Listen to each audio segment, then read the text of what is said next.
장미는 장미대로 아름답고 민들레는 민들레로 아름답고 풀꽃들은 풀꽃대로 냉이꽃 그거 자체로 아름답단 말이에요. 완전히 아름답단 말이에요. 그 모두가 완벽하게 자기다움의 아름다움이란 말이에요. 근데 그 속에 우리는 중생이 하나가 들어가서 이건 내 스타일이 아니야, 이거는 별 볼품이 없어, 나는 장미가 좋아. 그럼 그 아름다운 화엄의 만다라의 불국토가 나에게는 좋고 나쁜 돌로 나뉘는 그런 중생세간으로 바뀌는 거예요. 세상은 본래 불국토예요. 화엄의 불국토예요. 그 연화장 세계라고 그러거든요. 연꽃이 가득 피어난, 저마다 꽃들이, 저마다 다른 꽃들이 막 만발하게 피어난 연화장 불국토 세계란 말이에요. 근데 자기가 자기 분별로 그것을 걸러서 보니까 세상이 자기가 판단하는 대로 보이는 거예요. 자기 깜냥만큼 보이는 거예요. 세상은 자기 마음이 불국토면 세상도 불국토거든요. 자기 마음이 불안하면 세상도 불안해요. 그 옛날에 스님들 중에 제가 출가했을 때도 저희 절에 스님들 정말 내가 너무 훌륭하고 뭐랄까 진짜 사람으로서, 한 존재로서 사람으로서 정말 멋있다, 야 내가 진짜 출가 잘했다 할 만한 스님들이, 이게 내가 나중에 보니까 되게 복이더라고요. 제가 처음 출가했던 절에 제가 이제 막내 스님이었고, 저를 가르치는 큰 스님, 은사 스님 밑에 중간쯤 되는, 제가 그때 20대였는데 한 30대 한 중후반쯤 되는 스님들이 한 3분이 계셨어요. 지금 생각해보니까 그 한 분 한 분이 전부 다 정말 너무 정말 훌륭하신 스님들이셨어요. 지금도 3분 다 정말 너무나도 열심히 스님 생활을 잘하고 계신 분들이시고 중진들이시죠. 근데 그 스님들 중에 한 분이, 한 2분인가? 그분들이 사회운동을 하셨어요. 이 세상을 바꾸겠다고 데모하고 국가를 바꾸겠다고 하고 세상을 바꾸겠다고 하고, 그것만이 정의다, 근데 정의를 일구기 위해서 막 열심히 하겠다고 막 온갖 노력을 하셨단 말이죠. 근데 세상은 안 바뀌어요. 세상은 안 바꾸고 나는 점점 너무너무 분노스러운 거예요. 난 이렇게까지 애쓰고 노력하는데 세상은 하나도 안 바뀌고 저놈들은 풍요롭게 살고 있고 배부르게 살고 있고, 나는 점점 이 분노가 넘쳐나가지고 막 주체할 수 없는 분노로 저 사람들 욕하고 있고, 저 사람들은 행복하게 사는데 뭔가 잘못됐다. 세상을 나는 행복하게 하고 싶었을 뿐인데 왜 나는 더 분노하고 있지? 나는 더 괴롭지? 이게 세상을 바꾸는 게 먼저가 아니구나, 내 마음이 먼저구나. 그래서 출가를 하신 분들이 은근히 많으세요. 스님들 중에도.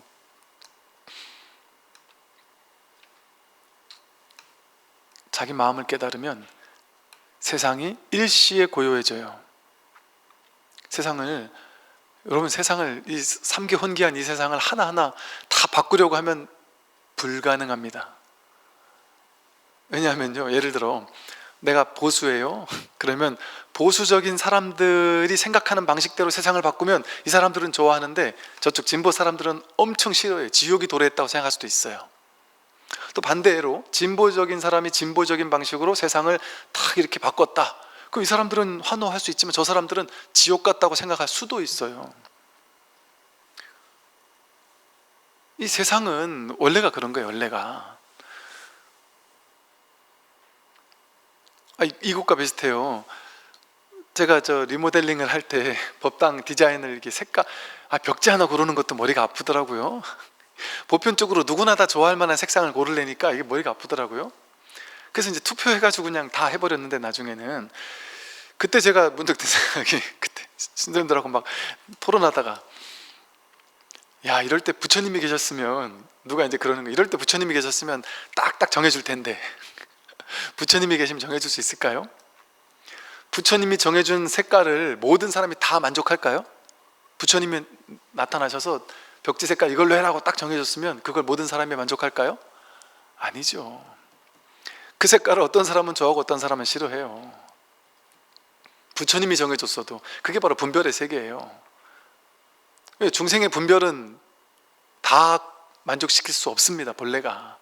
그러니까 정치하면 무조건 욕먹는 거예요. 당연한 거예요. 그럼에도 저렇게 정치를 해주는 분들이 감사하고 고마운 거예요. 우리는 맨날 정치인 욕은 할 줄 알아도 한편으로는 물론 그들도 자신의 어떤 아상을 위해서 막 하는 그 부분은 비판받아 마땅한 부분을 비판하는 거겠지만, 또 근원에서는 고마울 건 고마워하면서 비판도 해야죠. 우리는 정치하기 싫잖아요. 욕먹을 게 뻔하니까. 100% 만족 못 시켜주니까 무조건 욕먹어요. 근데 그들은 그 욕을 먹으면서도, 저는 여구 야구 대통령 후보 나와가지고 막 뛰다니는 분들 보면 한편으로는 참 측은하기도 하고, 한편으로는 야, 저분들이 겉으로는 세 보여도 속으로 그 엄청난 욕먹고 댓글 듣고 하는 것이 엄청난 상처로 다가와서 트라우마처럼 남을 텐데, 분명히 그렇다니까. 근데 겉으로는 안 그런 척 해야 돼요. 또 얼마나 힘드시겠어요, 이분들이 다들. 이 중생들 입장에선 상처예요, 다 그게. 그러니까 나중에 가서 또 복수도 할 수도 있을 것이고, 점점 막 분노할 수도 있을 것이고, 한편으로는 측은한 마음이 좀 들어요. 그러면서 저분들에게 저분들이 조금 더 이제 지혜를 갖추고 정치를 하셨다면, 저런 거에 크게 휘둘리지 않으면서도 할 수 있을 것 같은, 그리고 어떤 양극단에 있는 어떤 생각들을 조금 열린 마음으로 좀 받아들일 수도 있을 것 같은. 그래서 사실은 정치인분들도 이 마음 공부를 해야 돼요. 그래야 본인이 마음이 다스린 채로 정치를 한다면 얼마나 좋을까 하는 생각을 좀 하긴 해요. 왜냐하면 본인이 그런 상처를 안고서 정치를 하게 되면 그 밑에 사람들에게 그게 나도 모르는 사이에 전이가 되거든요. 둘로 나누는 게, 말 한마디가 둘로 나누는 말들을 하게 돼요. 분별의 말들을. 내 마음에서 나뉘는 게 없으면 나도 모르게 하는 말조차 둘로 나뉘지 않는 말을 하게 된다니까요. 그게 팔정도에서 말하는 정견, 정어, 정업.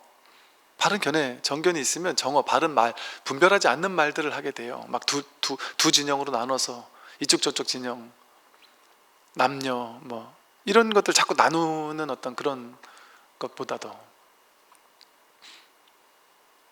물론 그럼에도 불구하고 사람들은 또 욕하는 건 욕할 수 있겠지만 그 욕에도 크게 휘둘리지 않을 수 있는 중심이 있을 수 있겠죠.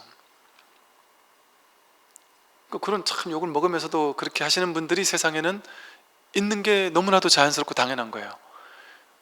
우리 같은 사람들 그런 거 나가서 그래 욕 먹으면서 정치 같은 거 나는 안 맞아, 하기 싫어 하는 사람들 많잖아요. 그런 사람들한테는 이해 안 되는 거예요. 근데 그런 사람도 있어야 돼요. 그러면 그 사람은 자기 욕심 때문에, 자기 뭐 권력욕 때문에 그런 건데 뭘 칭찬을 해줘요? 이렇게 할 수도 있겠지만 그런 사람도 있는 거예요. 있어야 되는 거예요. 그게 이 세상이에요. 화엄의 세계예요. 서로 다른 사람들이 세상에 있어야 돼. 그래야 정치하는 사람도 있어야 돼요. 다 정치 안 하겠다라면 어떻게 하겠어요? 하려는 사람도 있어야 되는 거예요. 그러니까 정치욕 있는 사람도 있고, 권력욕 있는 사람도 있고, 명예욕 있는 사람도 있고, 뭐 식욕 있는 사람도 있고, 다 있어야 되는 거예요. 다 필요하단 말이에요, 이 세상에는. 그 모든 서로 다른 진영이 다 필요해요. 정상적인 사람만 필요하지 않아요, 세상에는. 비정상적인 사람도 반드시 필요해요. 우리가 비정상이라고 이름 붙인 거지 사실은 비정상이 없거든요. 생명이 자연스러운 거예요, 사실은. 원래가 자연의 법칙은요, 다수가 있으면 소수의 변이들이 반드시 있기 마련이고, 그건 우리가 봤을 때 변이고, 우리가 봤을 땐 뭐라 하죠? 이게 정상적이 아닌 걸 뭐라 부르죠? 뭐 하여간 비정상적인 뭐 이렇게 거라고 부르잖아요. 근데 그게 아니라는 거예요. 자연의 법칙은 원래 그게 있게 마련이래요. 원래 있을 수밖에 없대요. 그리고 그걸 통해서 세상이 성장한다는 거예요. 너무 자연스러운 거라는 거예요. 그러니까 예를 들어 어제도 잠깐 말씀드렸는데, 동성애자들이 있는 거, 그걸 우리가 욕할 필요가 없어요. 원래 세상에는 이성을 사랑하는 게 정상이지, 그건 우리 생각이에요. 동성을 사랑하는 사람이 있는 것도 그런 소수가 있는 게 원래의 진리의 모습이란 말이에요. 세상은 원래 혼란스러워요. 알 수 없어요, 왜 그런 게 있는지. 정상적인 키만 있는 게 아니라 난장이처럼 갑자기 작은 사람이 있어요, 세상에는. 그것도 정상인 거예요. 우리가 자꾸 분별을 하니까, 둘로 나누니까 정상 비정상 나눠서 그렇지. 그래서 이렇게 세상을 우리가 분별의 눈으로 보면 정상과 비정상이 있는 것 같고, 좋고 나쁜 거, 옳고 그른 거, 맞고 틀린 것, 온갖 것들이 막 혼란스럽게 존재하는 것 같아서 그 중에 하나를 딱 쥐어야 될 것 같아요. 정상을 쥐어야 되고, 좋은 거를, 옳은 거를, 맞는 거를, 이것을 내가 취해야 될 것 같아요. 죽을 때까지 분별 둘 중에 하나를 선택하는 삶은 죽을 때까지 취해도 취할 수 없습니다. 성공할 수 없습니다. 둘로 나누는 삶은. 그 어떻게 해야 되느냐? 그 이 두 마디에 답까지 다 나와버렸단 말이에요. 삼계가 이렇게 혼란스럽게 벌어지지만 동귀일심, 일심으로 돌아가요. 본래 불법성 삼보, 불법성 삼보가 한마디로 일심이에요. 마음 하나로 돌아간단 말이에요. 이 진리로 돌아간단 말이에요. 진리로. 그러니까 이 하나의 법으로 돌아가요. 그러니까 우리의 가장 중차대한 공부는, 그러니까 이게 뭐 불교를 깨달아야 된다 이런 건 너무 거창한 얘기고, 내 인생에서 참과 거짓을 구분하는 논이 좀 있어야 돼요. 참과 거짓. 이것도 어찌 보면 둘로 나누는 말인데, 언어는 이럴 수밖에 없어요. 야, 이게 진짜가 뭐지 내 인생에? 이게 진짜 엑기스가 뭘까? 거짓인 걸 다 제거해 보는 거예요. 빼보는 거예요. 빼보는 거. 그러면 거짓이 빠져버리면 그냥 진실이 남는 거예요. 근데 그건 진실이라고 이름할 필요조차 없어요. 그냥 거짓이 없는 것일 뿐이지. 마치 불교는 그래서 깨달음을 얻는 종교 아니에요. 깨달음이 따로 없고 열반이 따로 없고 해탈이 따로 없고 부처가 따로 없어요. 불교에는 방편으로 그런 이름을 붙여본 것 뿐이에요. 이 말이 무슨 말이냐면, 불교는 병을 치유하는 거예요. 병을 치유하는 거.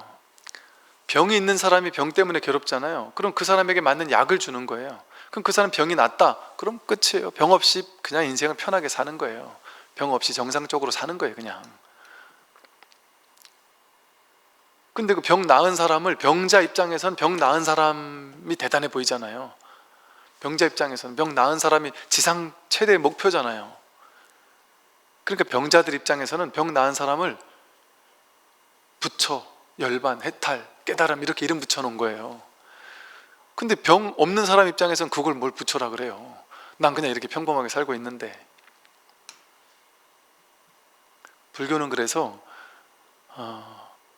분별의 병을 치유하는 약이에요. 병 낫고 나면 병 낫고 그냥 평범하게 살 뿐이지 또 다른 부처를 얻는 게 아니에요. 이게 불교에 대한 가장 큰 오해예요. 우리가 이걸 깨야 돼요. 이걸, 법이라는 상을 깨야 돼요. 부처라는 상.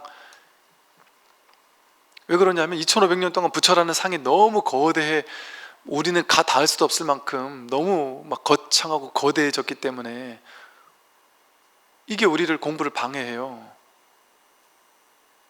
이 마음을 깨닫고 나면 너무 내가 생각했던 그 깨달음이 아니라니까요. 그래서 스스로 혼란스러워요. 이게 진짜 법이 맞나? 이게 진짜일까?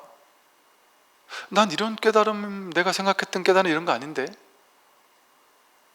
뭔가 착 보면 세상을 다 알고, 세상이 막 그냥 완전히 항상 둘이 안에 하나로 보이고, 환희심 넘치는 막 그냥 만다라 꽃으로 장엄된 것처럼 보이고, 모든 사람이 다 막 내 자식처럼 사랑스럽게 보이고,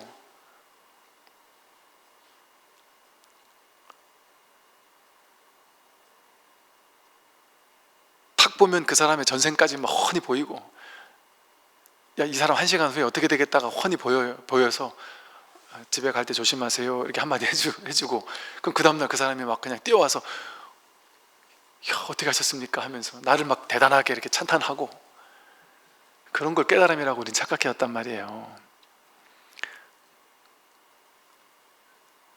이 벽을 넘어서야 돼요.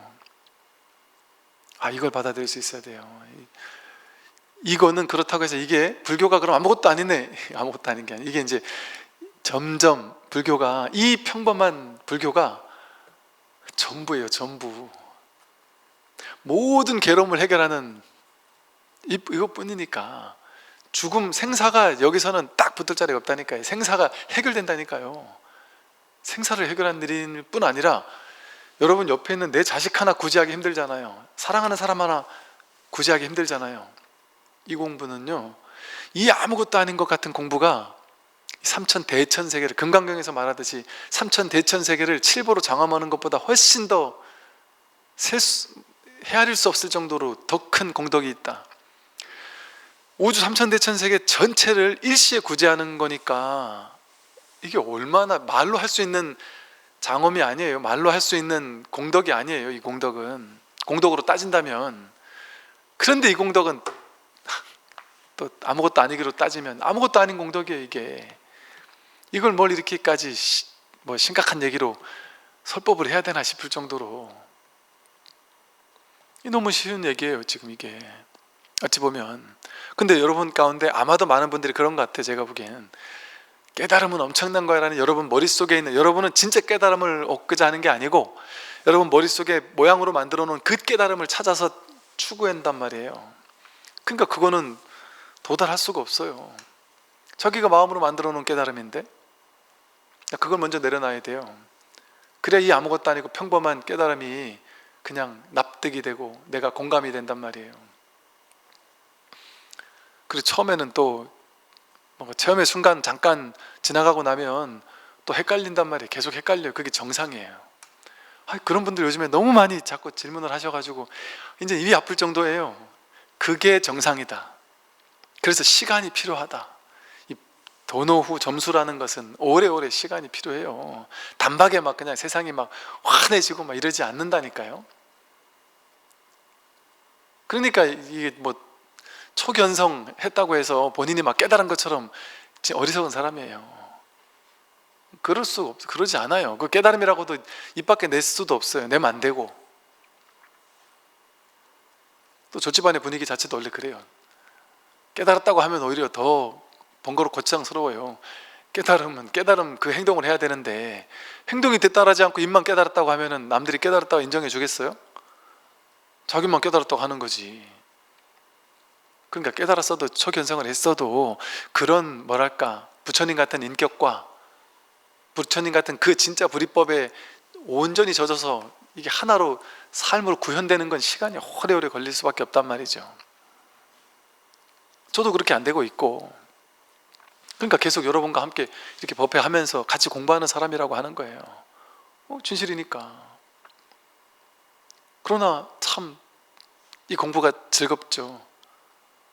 이 공부가 나날이 성장해가는 것을 지켜보면서도 즐겁고, 이 세상을 구경하는 것 같아요. 그냥 연극 보는 것 같단 말이에요. 세상이 좋고 나쁜 모든 일들은 그대로 생생하게 일어나지만 생생한 가운데 또 생생함이 없고,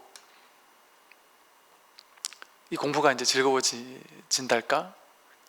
이게 진짜 이게 정말 해야 되는 공부구나. 이게 이제 더 이상 불태전이라고 하는 이유가 있는 것 같아요.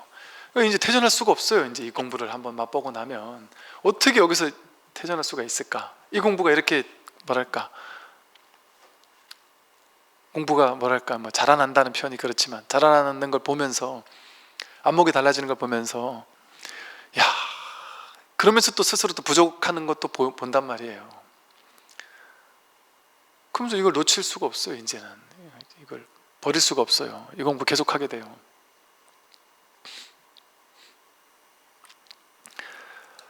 그래서 여러분, 우선 첫째, 삼계는 홍귀이기 때문에 혼란, 혼돈, 불확실성, 그게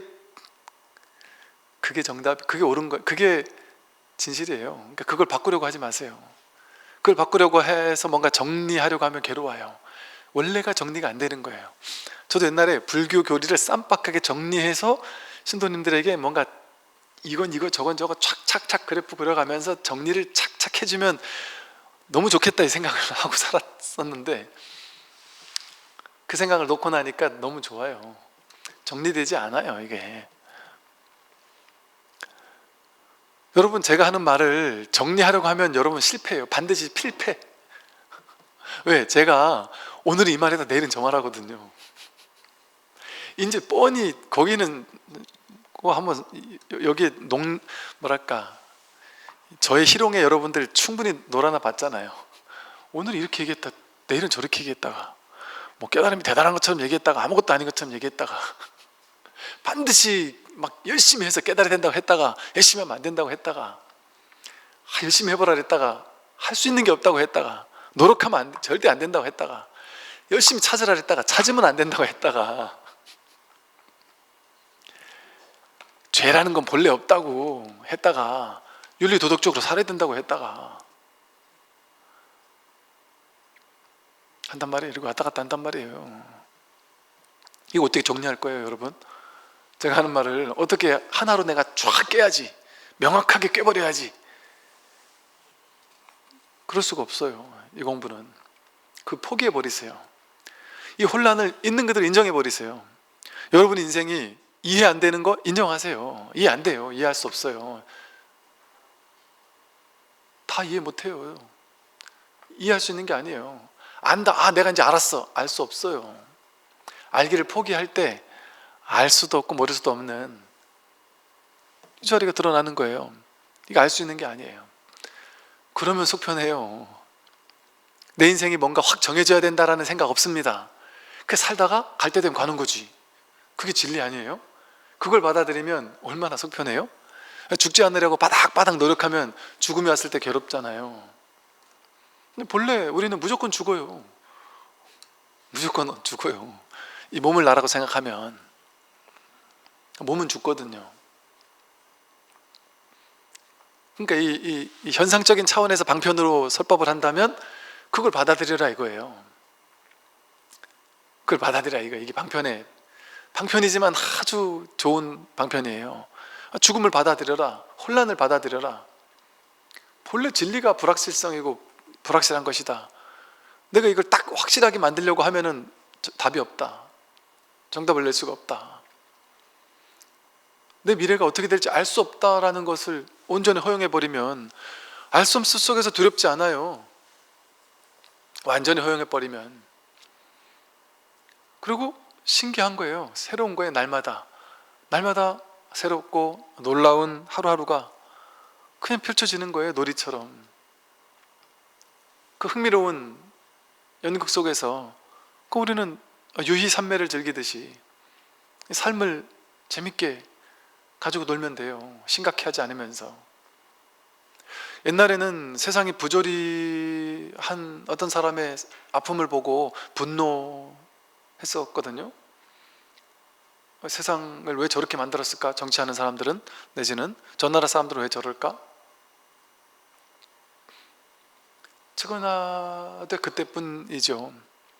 그리고 그들을 뭔가 내와 인연 맺은 사람이 있다면 인연 맺은 사람을 도울 수 있죠. 그러나 거기에 사로잡혀서 분노할 필요까지는 없어요. 그리고 그런 부조리는 이 세상에서 있으면 절대 안 돼라는 생각, 그 생각이 있으면 내가 괴로워요. 그래서 사회복지를 진정으로 하려는 사람은 내가 그 부조리를 다 없애야 돼. 그것만이, 그런 사회만이 올바른 온전한 세상이야. 그런 세상만이 불국토야. 그 집착을 버려야 돼요. 그 집착을 하고 있는 동안은 내가 죽을 때까지 해도 그거 다 못해요. 완벽한 사회복지가 이루어져도 그런 세상 안 와요. 그 사회복지를 통해서 오히려 더 실패한 인생도 생길 수도 있고요. 예를 들면 더 열심히 안 사는 사람이 생길 수도 있고.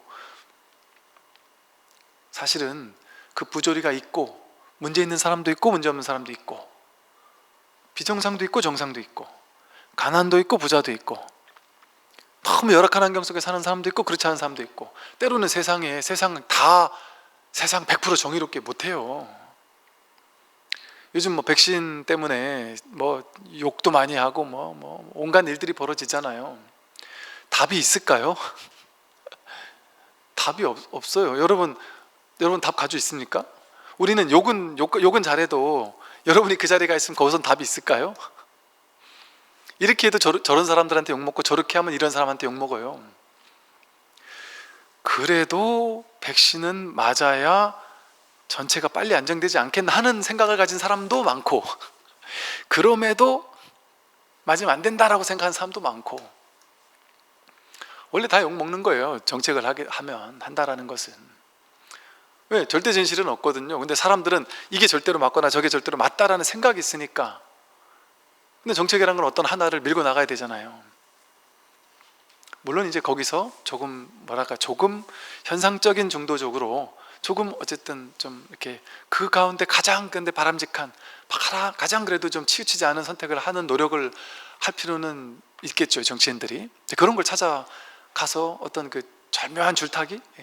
이쪽 저쪽에 고집을 하는 사람들 사이에서 어떤 절묘한 어떤 지혜를 딱 뽑아내는 게 필요하겠죠.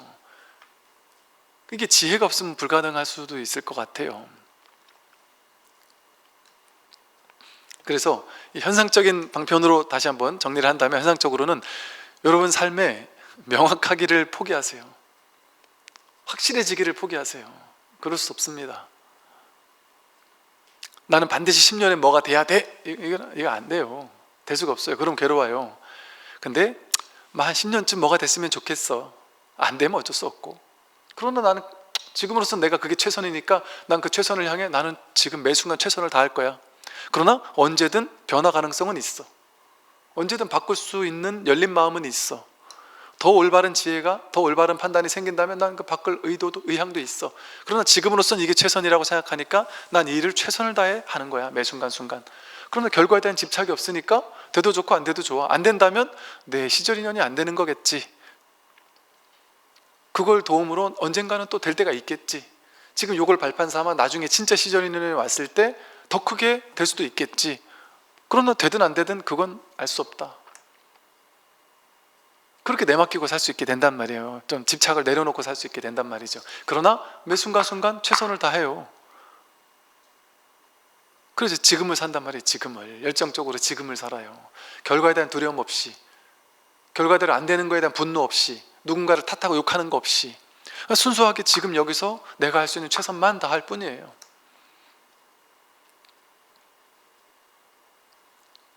결과는 나에게 달린 일이 아니니까, 나에게 무조건 안 달렸다고도 할 수 없죠. 내가 최선을 다하면 될 수도 있으니까.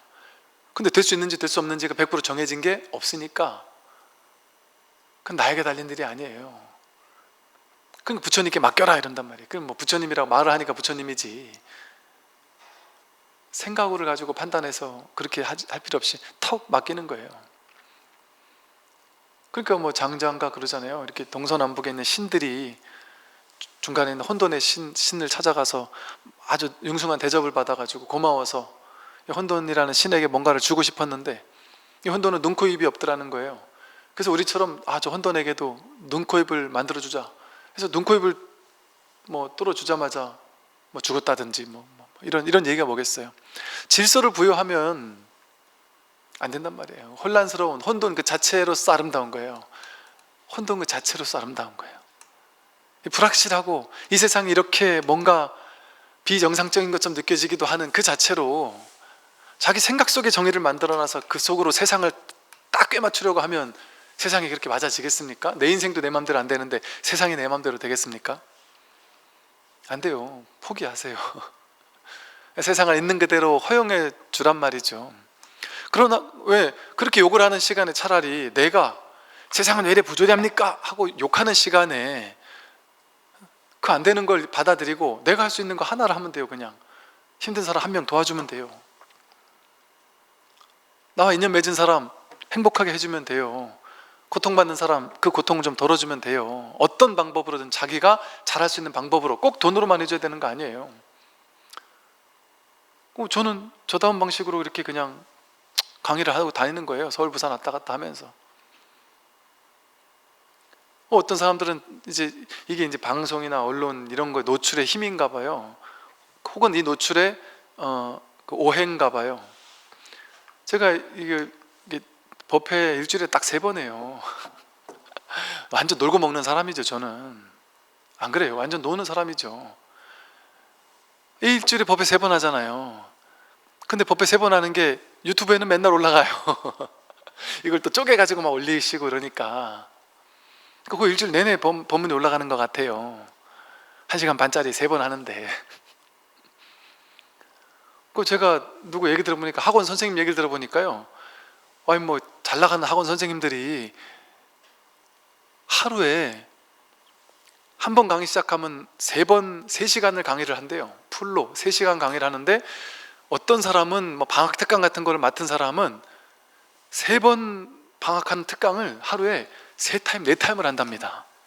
와, 그러니까 9시간 12시간을 그 수학 문제를 풀고 하는 거 아니겠어요? 저는 상상이 안 가는 거예요.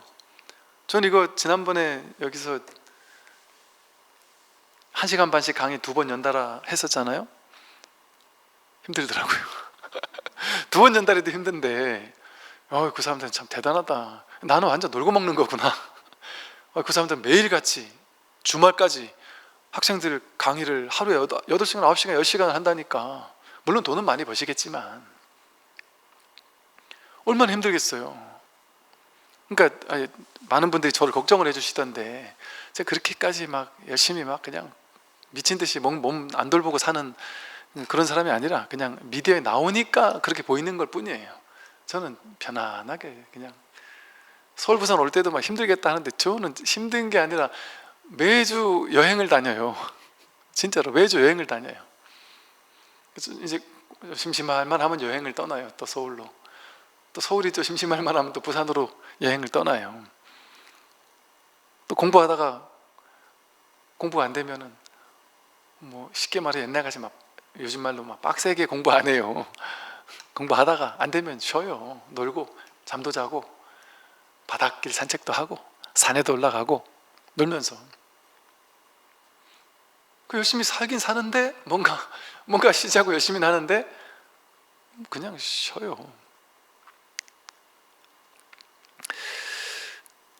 뭔가 미래에 계획이 있으면 이렇게 안 돼요. 딱 정해진 몇 년, 1년 후에 난 어떻게 될 거야. 10년 후에 난 어떻게 될 거야. 얼마를 벌 거야. 난 얼만큼 뭐 유명해질 거야. 이런 게 있으면 그냥 인연이 나에게 왔으니까. 그렇다고 이것도 막 인연 왔다고 막 다 하지도 않아요. 제가 힘들어서 요령이 많아서 요령 피우느라고 좀 게을른가 봐요. 제 천성이. 여기저기서 막 뭐 해달라 해도 이게 다 못 해줘요. 제가 힘들어서. 왜냐면 이게 충분히 쉬면서 공부도 가르치기도 해야 이게 진짜 되지.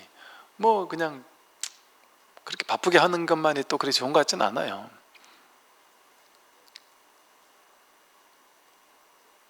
그러니까 뭔가 바라는 것, 기대? 이렇게 뭐 명확하게는 없지만 순간순간 사는 거예요. 그냥 그게 여러분 가장 좋아요. 제가 어떤 노스님께서 아주 열정적으로 이 법문을 펴시고 뭐 외국도 왔다 갔다 하시고 하면서 아주 그 법문을 사랑하는 분들이 많아서 열심히 법문을 펴시다가 어느 날 연세도 되셨고, 어느 날 나는 몇 달 후부터는 이제 노쇠해서 더 이상 법문을 펴지 못할 것 같습니다. 이제 그때부터는 저는 이제 법문을 안 하겠습니다. 제 혼자 고요히 돌아보면서 살다가 이제 떠날 준비를 하겠습니다. 다들 서운해하긴 했지만 그러고 나서 본인이 할 수 있을 만큼 하다가 본인이 딱 그때부터 어디서 뭐하고 사시는지도 모르는 거예요. 다 사라져버리셨어요. 이 법계에서 사라져버리셨더라고요. 인터넷 속에서도 살아버리시고. 저렇게 살다가 갈 때 되면 가면 되는구나. 인연 따라 살다가 인연 따라 갈 때 되면 가면 되는 거죠. 그게 아름다운 거죠. 변화가 아름다운 거예요. 이 왔다 갔다 하는 질곡이 아름다운 거예요. 성공과 실패가 왔다 갔다 하는 그 자체가 아름다운 거예요. 좋고 나쁜 게 따로 나뉘어져 있지 않아요. 우리가 분별하지 않으면 이대로가 다 아름다워요. 그래서 이게 자비를 실천한다는 것은 누군가에게 피해주지 않으면서 가능하면 조금이라도 도움을 주면서 그 일을 할 수 있다면 무엇이든 아름다워요. 그냥 그 정도 하는 거예요. 그 정도. 그러면 이게 뭔가 막 내가 엄청나게 한다는 생각도 없죠. 뭔가 막 보시한다 이런 생각이 없어요. 그런 자기 할 수 있는 걸 그냥 하는 거예요. 그렇게 됐을 때 이 혼란스러운 3계가 혼란스러운 3계지만 내가 여기서 내가 뭔가 딱 정해진 뭔가 찾으려고 했는데 그럴 필요가 없겠구나. 난 이렇게 살면 되겠구나 하고 그냥 탁 한번 쉬게 돼요. 그러면서 삶에 완전 탁 내맡기게 돼요. 그러면서 매 순간순간 최선을 다해 살아요. 문제가 없어요. 문제가 있지만 문제가 없어요. 문제 있으면 그거 그냥 내가 할 수 있는 만큼 최선을 다해서 풀어가면 돼요. 풀리면 풀리는 거고, 안 풀리면 좀 더 길게 가면 되고, 아프면 돼요. 아프면 아파야지 뭐 이거 어떡하겠어요. 부처님도 아프면 아팠는데. 안 그렇습니까? 이게 진실이 아니에요? 부처님은 깨달았기 때문에 아픔이 없었던 분이 아니세요. 부처님도 아프면 아팠어요. 병 나면 병 났어요. 가족 형제 돌아가실 때 되면 돌아가셨어요. 제자도 죽을 때쯤 죽었어요. 심지어 당신의 종족이 멸망하기까지 했어요. 우리보다 훨씬 더 큰 괴로움이 있었단 말이에요. 그 일이 있는 채로 문제가 없어요. 그게 부처님의 지혜예요. 그러니까 여러분 인생에서 뭔가 괴로움이 왔다? 그건 어떡하겠습니까? 감당해야죠. 그럼 감당해야 돼요. 근데 마음에서 왜 나에게 괴로움이 온 거야? 막 불평불만하면서 막 분노하면서 세상을 진리를 원망하면서 막 어떻게든 내가 나야 되는데 하면서 막 집착하고 괴로워하고 그러면 두 번째 화살, 세 번째 화살을 맞는 거기 때문에 훨씬 더 괴로워요. 그리고 병도 더 안 나요. 그런데 아프면 아파야 되는 거야. 아픈 게 정답이야. 왜? 지금 아프니까. 지금이 정답이에요. 언제나. 제법 실상이에요. 지금 아픔이 왔으면 아프면 돼요. 많이 아프면 진통제 좀 먹으면서 버티면 돼요. 옛날엔 진통제도 없어서 그걸 그냥 버텼어요. 이런 말씀 좀 오해의 소지가 있기 때문에 좀 애매하긴 하지만 부처님 당시에요, 여러분 통증이 너무 심해가지고 죽을 만큼 지속적으로 1, 2년 반복되는 통증이 오면요 누구나 죽고 싶을 마음이 들 수 있을 것 같아요. 그 통증 우리는 안 와봐서 모르지만 그게 지속적으로 몇 년을 안 나오면서 오는 분들이 계신다더라고요. 부처님 당시에 그런 너무 죽을 것 같은 통증이 정말 지속되는 깨달은 아라한과를 증득한 사람 중에도 있었어요. 그분이 부처님께 가서 제가 도저히 너무 통증이 심해서 살 수가 없습니다. 제가 제 스스로 목숨을 끊는 것을 해도 될까요? 물어보는 장면이 나와요. 부처님은 어떤 경우에는 허락하신 경우도 있어요. 물론 많은 경우에는 허락하지 않으시지만,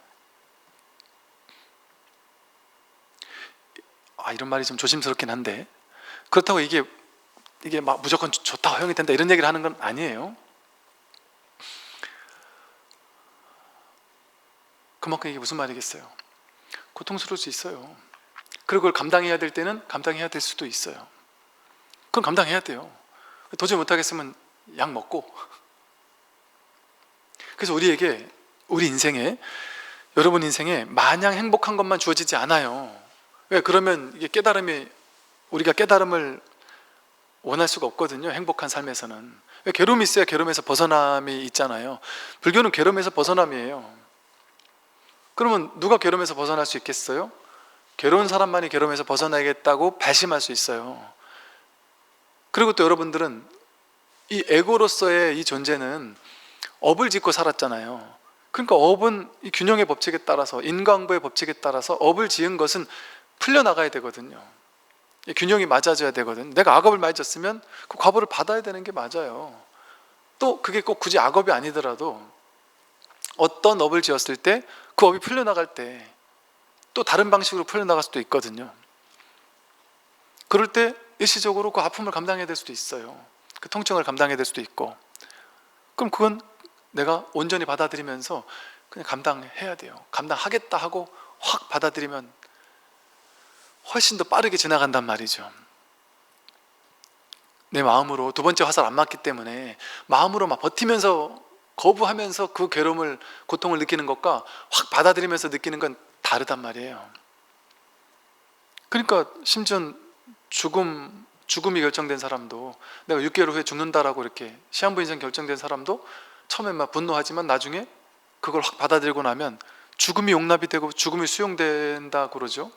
죽음이 수용되고 나면 완전히 평화로워진다 그러죠. 죽음이 전혀 괴롭지 않다 그러죠.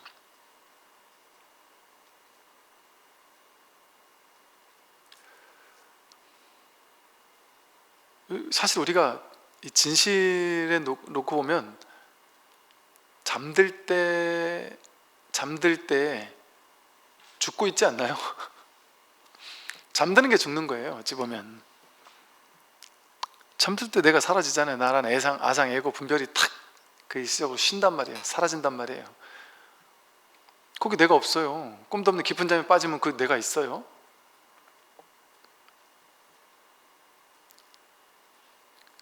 그게 죽음과 다름이 없어요. 눈을 딱 떴을 때 나와 세계가 일시에 창조되는 거예요. 사실은 내가 눈을 딱 뜨자마자. 또 여기서 분별을 쉬고 있을 때, 우리 명상을 하는 이유가 뭐겠어요? 명상을 할 때, 아무 분별하지 않을 때 여기는 아무것도 없어요. 세상이 없고 우주가 없어요. 근데 내가 분별을 딱 일어날 때, 분별을 딱 시작할 때, 그때 동시생, 나와 세계는 동시생이에요. 아버지가 어떻게, 아버지 혼자 아버지가 될 수 있어요? 아버지는 절대 혼자 아버지가 될 수가 없어요. 아들, 딸을 낳자마자 아버지가 돼버려요. 아들, 딸과 아버지는 동시생이에요. 동시멸. 도둑놈은 혼자 도둑놈일 수 있어요? 본인이 도둑질을 함과 동시에 도둑놈이 만들어져요.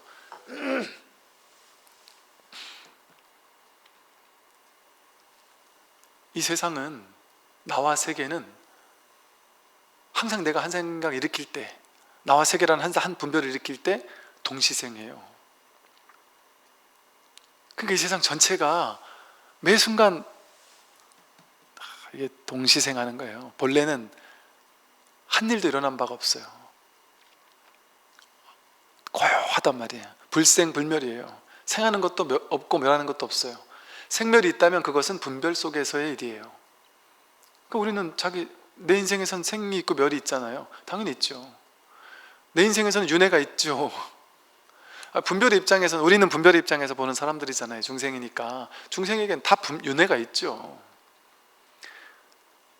그러니까 제가 윤회가 없다 할 때 어떤 분들이 막 그냥 거품을 내면서 윤회가 있는데 없다고 한다고 막 그렇게 얘기하면서 흥분할 필요가 없어요. 제가 윤회가 없다고 하는 게 아니에요. 윤회 있어요. 우리들에겐 윤회가 다 있죠. 당연히. 어제도 있는데 조금 전에 제가 여기 걸어 들어온 일이 있겠어요? 그게 있다고 생각하는 사람에겐 윤회도 있어요. 근데 걸어 들어온 일이 없고 지금뿐이라면 걸어 들어온 일이 없어요. 원래가. 실제는 어때? 진짜는 어때? 진짜는 지금 눈앞에 이거밖에 없잖아요. 그 진짜는, 아까 제가 여기 걸어 들어온 일이 있어요? 그건 언제 있어요? 한 생각 일으켜야만 여러분이 걸어 들어온 일이 있잖아요. 집에서 여기까지 걸어온 일이 있잖아요. 지금 실제는 어때요? 그 일이 있습니까? 그 일을 다시 만날 수 있어요? 줄 수 있어요? 없어요. 그 일은, 진짜는, 실제는, 진실은 그런 일은 없어요. 근데 생각하면 있어요. 생각 속에는 있어요. 근데 중생은 생각하는 존재니까 생각 속에서는 있죠. 어제도 있고 윤회도 있죠. 그러니까 누가 저한테 와서 그러더라고요. 스님 윤회가 없다고 하셨는데 과학적으로 요즘에 증명이 되고 있고 막 윤회하는 사람들이 막 증명하고 있는데 어찌 없다고 할 수 있습니까? 있다니까요. 그 과학에서 있다는 그런 방식으로 있어요. 윤회는 당연히 있죠. 그럼 이제 제가 되물어요. 부처님에게도 윤회가 있을까요? 부처님에겐 윤회가 없죠. 윤회에서 해탈한 분이 부처님이니까. 눈앞이 전부구나 하는 걸 온전히 깨달은 분이 부처님이니까. 윤회가 있으되 윤회가 없단 말이에요. 부처님은 윤회가 있으되 윤회가 없다. 윤회에서 자유롭단 말이에요. 부처님은 죽음이 있으되 죽음이 없어요. 부처님 열반하셨잖아요.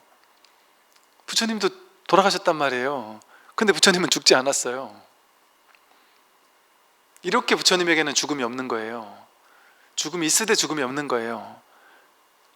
그러니까 윤회가 있으되 윤회가 없어요. 본래는. 이 말은 다시 돌이키면 뭐예요? 우리에게도 우리의 에고 아상에게는 윤회가 있는데 이 법의 자리에서는, 이 본질의 자리에서는 윤회가 당연히 없죠.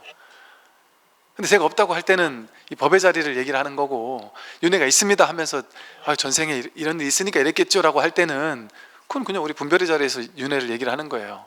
그러니까 불교계에 나서 많은 스승들이 윤회가 있다라는 걸 막 강조해서 얘기하는 분들 맞아요. 왜? 그분들은 중생에게 법을 설해서 중생에게 분별을 벗어나게 해주다 보니까 중생의 눈에 맞춰서 윤회를 설하는 거예요. 그러니까 아주 좋은 법문이에요. 좋은 방편 법문이에요. 그런데 또 어떤 스님이 나와서 윤회가 없다라고 막 강력하게 얘기를 한다, 그럼 그것도 맞는 말이란 말이에요. 그러니 여러분 정리하실 겁니까? 윤회가 있다라고 정리해서 자기의 이론을 세울 겁니까? 윤회가 없다라는 걸 정리해서 자기 이론을 세울 겁니까? 깨달음이 있다라고 할 겁니까? 깨달음이 없다라고 할 겁니까? 불성이 있다고 할 겁니까? 불성이 없다고 할 겁니까? 그러니까 초기 불교에서 불성이 없다고 했는데 선에서는 왜 있다고 해요? 이 말이 중도가 뭔지를 안다면 이런 질문을 할 수가 없어요. 이거는 그냥 분별도 좀 약간 낮은 수준의 분별에서나 이런 질문이 나와요. 자성, 주인공, 본래 면목, 아니 중도적인 안목에서 보면은 그게 있어요? 그게 있다고 할 수 없어요. 그러니까 유무중도 있는 것도 아니고 없는 것도 아니에요. 그 선불교에서도 불성을 깨달아라 했다가 불성도 사라져요. 소가 사라지고 나도 사라진다고요. 내가 사라질 때 소도 같이 사라져요. 내가 사라지는데 그 깨달음이라는 게 따로 있겠습니까? 그런 게 없어요.